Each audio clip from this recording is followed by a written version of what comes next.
For today's ulam, magluto tayo ng adobong manok.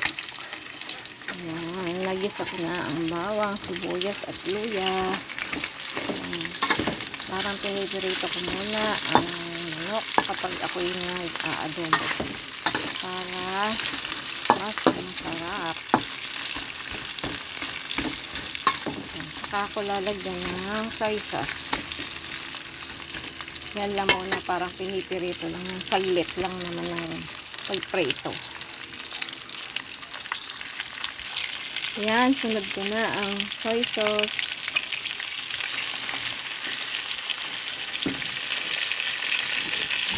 Hahaluin lang. Kapag bumibili ako ng manok, nililinis ko na yan, tapos nilalaga ko sa may asin, saka ko ilalagay sa rep. Minsan kasi kahit na lagyan ng asin, pag hilaw pa ay umaamoy ang karne, kaya ako nilalaga ko na lang yan. Nilalagyan ko na din ng paminta, isa lang muna ang ilalagay, mamaya na lang yung isa kapag kulang pa. Tapos lalagyan ko na din ng laurel. Ilalagay din ako ng laurel.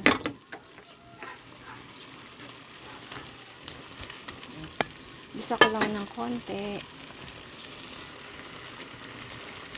Ayan, at nasangkot ko na sa toyo.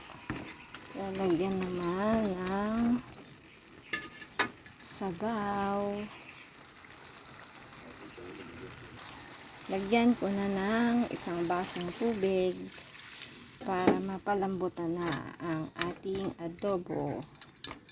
Sasama ko na din ang pampalasa.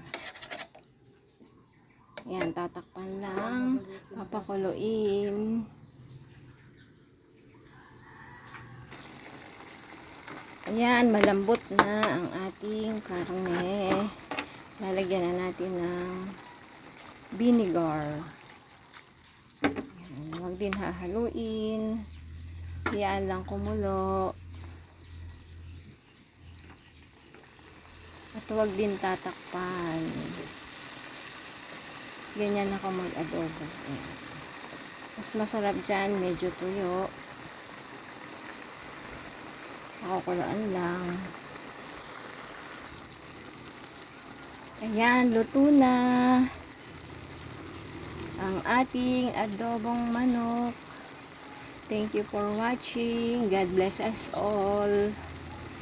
Follow and subscribe. Thank you.